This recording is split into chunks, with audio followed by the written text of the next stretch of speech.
Senior Lit, it's week 4 and it is the last day of January, which I'm pretty psyched about. And so we're going to talk about what I need you to be doing this week and where you can pick up.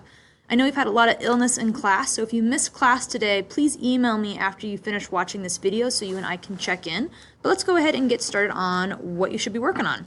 So we're still in Unit 3. We have about 2 weeks left of Unit 3 based on my targets. And where you should be is we have a lot of people kind of getting caught up, getting over illness, and just plain trying to stay on track.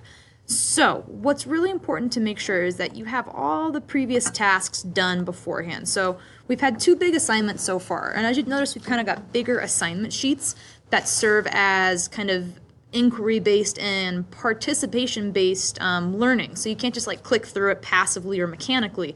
So make sure that you're prepared to really sit and think when you dedicate time just to English. So week 2, the Zen and Diamond article, that should be turned in and revised by now.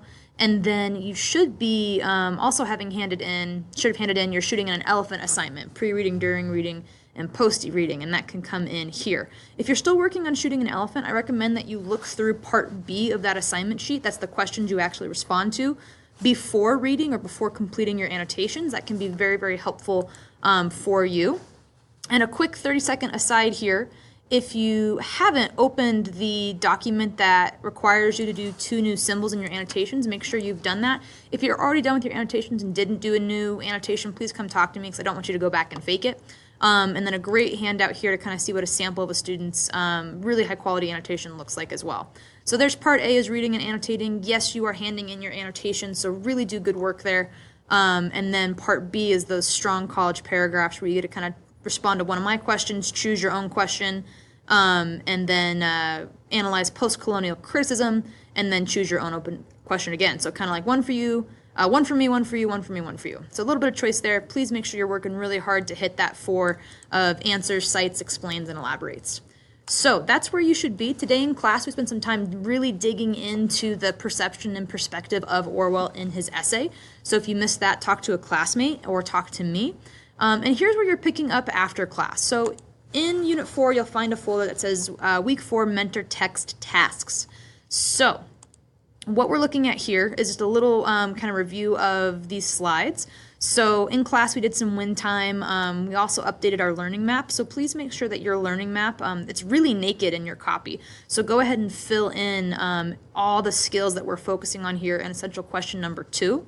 And again, we're really focused on identifying and looking at voices that we don't normally hear. I think that's really what responsibility I have as a teacher is to curate authors and writings that you might not normally encounter. So that's kind of what we're looking at here in this slideshow, in this slide deck rather.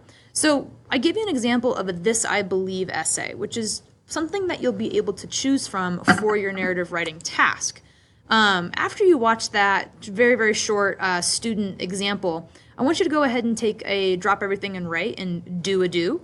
And there's some questions here to guide you. I'd love for you to write for at least 7 minutes straight, but really what I want you to aim for is filling a full page, page and a half in your notebook. This is a brainstorming activity, so really take your time here. It might help you in your later assignment this week when you start thinking about your essay.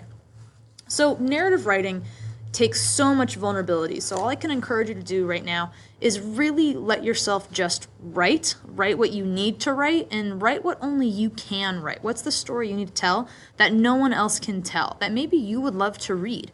Really focus on telling that story.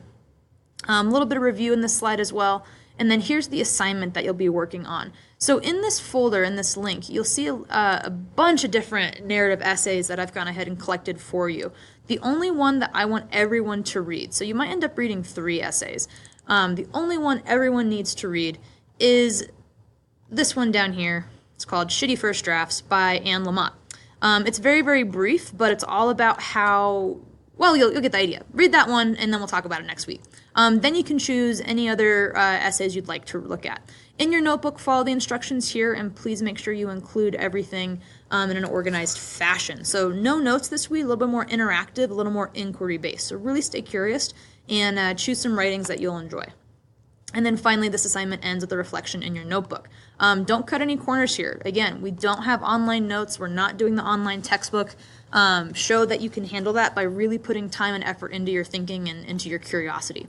Once that is done, you are ready to begin planning your narrative. This is going to be an interactive Google document, so you need to make a copy of this and then add a heading and then just answer the questions as you go. Now, I made this really, really structured. Some of you brainstorm best with the web, so you can go ahead and do that in your notebook if you'd like to, but I do need this assignment to be complete. However, I'm okay if you kind of tweak it in ways that you need to. So if you have questions about this, please let me know before the end of the week. Take a look at it, and we'll find a way that works for you. When that's done, you can hand it into the week 4 planning assignment. Now, if that all sounded like a lot, which, there's a lot of little pieces, you can always use our ongoing weekly checklist, which is filled out for week 4. Kudos to Caitlin, who's already in here. And you can go through step by step to make sure that you have all the little individual nitpicky tasks that I need you to do so that you're on track, okay? The other thing to take note of is that the calendar is up to date. And as we discussed in class today, we are going to go ahead and move to Monday end of day deadlines.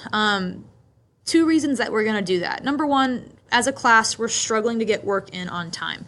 And I can go ahead and mandate that everything's due at Friday at 4 o'clock, and all that's going to happen is that we're going to continue to struggle to turn things in.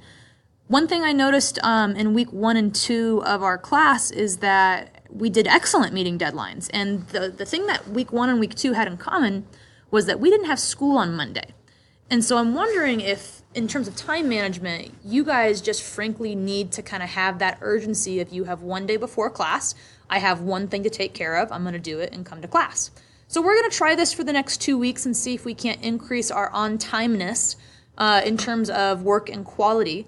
But yeah, everything's due on Monday. Now, that doesn't mean that you should wait until Sunday or Monday to get started. All that's doing is hurting you and your learning.